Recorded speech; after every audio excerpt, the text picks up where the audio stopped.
Amuina Aquaba at the Banker TV, for any concoction NDC Akachi. The Tifo, the former finance minister and the economic advisor to the president, Ura, Seth Tepker about one thing. I didn't seem be able to draw about a year and summer. El Cosu over here is Excellency John Dramani Mahama Akachi. The Tifo was sitting air Ghana for the especially a NDC supporters, a NDC party soldiers. No. Omusu and celebrative say a bra Excellency John Dramani Mahama betina kunya kese no so apenete for $1 to CD rate no e call from na Ghana for su and celebrative say Excellency John Dramani Mahama e 4 years for be di Ghana so na 4 years no untimi enfa manage economy no and we have so there are a lot of things for BTC in that 4 years nto the kokobo kese pa na or the bra Ghana for about Excellency John Dramani Mahama Akachi. Let's see for SMBP na could see some echoes of honor, Madam. Sacrifice. To set reserves as in households, as in businesses, is sacrifice. Right? So when we create it and the shifts are occurring, then we will have to fall on it, to make sure that, we stabilize the situation, because it's good to stabilize and to sustain reforms. Now, you spoke about revenue. But revenue being affected, was that a major consideration? Of course, revenue would have to be. Import levy was being hit? Wait a minute. Yes, because our revenue today is a factor. Yeah. And I'm saying, let me illustrate. Our revenue today, right? And I'm talking revenue, not tax revenue. Our revenue today is about 15%. Right? 17%. Okay. Tax GDP ratio? Yes. Okay. The tax GDP ratio is around 15%. Okay. The revenue is around 17-18%. But as a middle income country that we have become, it is our tax to GDP ratio that should be 17%, 18%.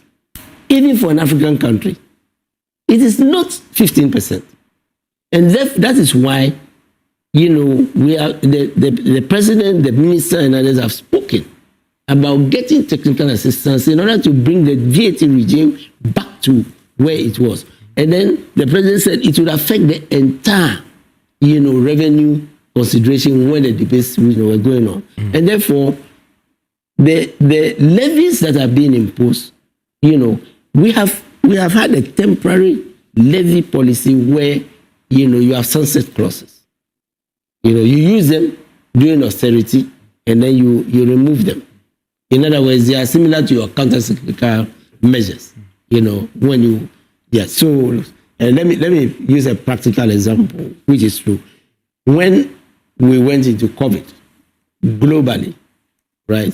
You remember that's when Zoom, and telephony and things, hit a boom, right? Therefore, that's when, and because many of these are done through the banking sector, that's when you have your FinSec levy. Because it is not the whole sector that is depressed. There's a sector that is doing well on account of we being at home. And therefore, meetings were being done on the laptop, on the phone, and whatever. It means that sector, is booming. So you put a temporary levy on it, right? You put a temporary levy on it. Of course, a time will come when COVID will be over. And it did. Right? And today, yes, there's some stability in the use of Zoom and the other, but it's not at the peak when it was, in a crisis, when they were favorable. So, to summarize again, all that we are saying is that you cannot manage an economy without crisis. You cannot manage an economy continuously for 4 years, 3-4 years, without one crisis or the other.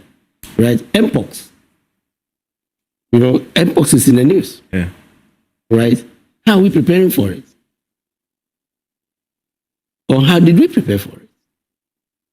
Have we put some reserves, learning from COVID, so that when the Mpox comes, we fall on those reserves, to manage? And that is when the reserves you are keeping, because you will have to tackle it. That's when you take the reserves, right, to manage it. I mean, this is not saying you are manipulating the markets. No, you are only managing the economy because... And the question they are asking is, can a self-confessed errand boy be privy to, understand, and appreciate national security operations and the funding thereof?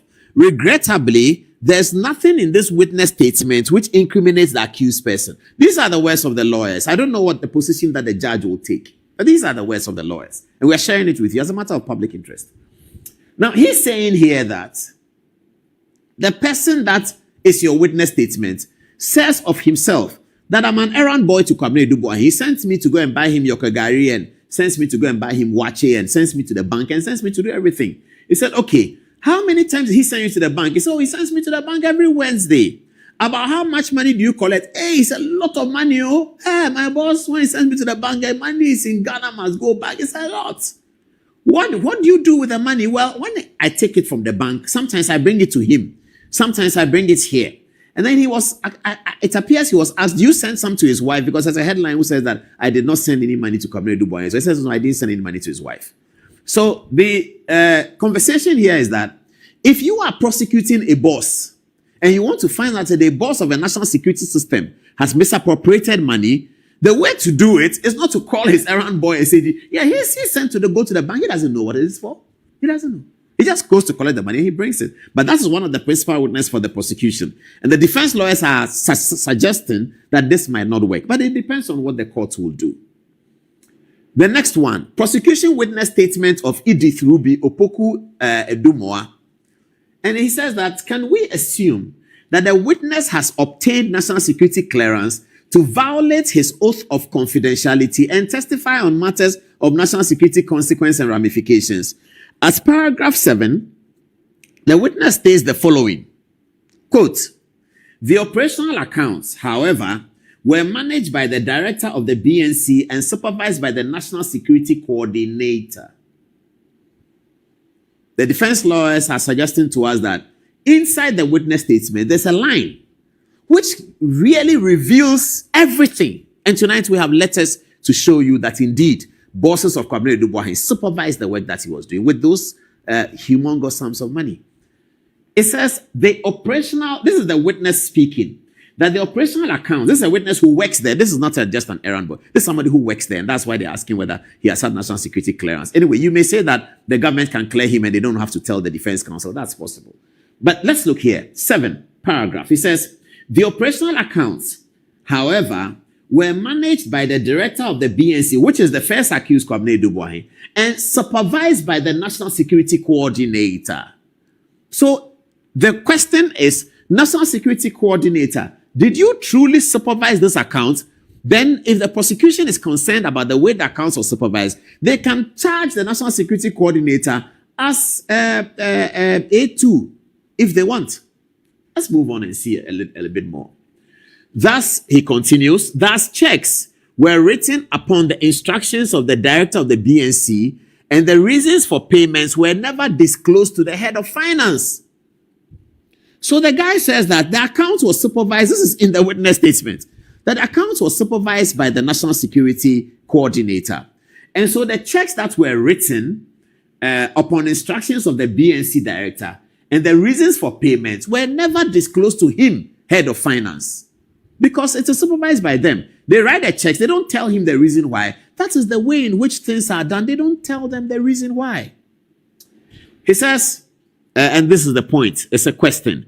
Is this not a self-confession that at the level of operational accounts, not even the national security operatives may be able to interpret and come to terms with the reasons behind the expenditures? This, by this implication and necessary admission, how can anybody interpret expenditures touching on operational matters as misappropriated for personal gain?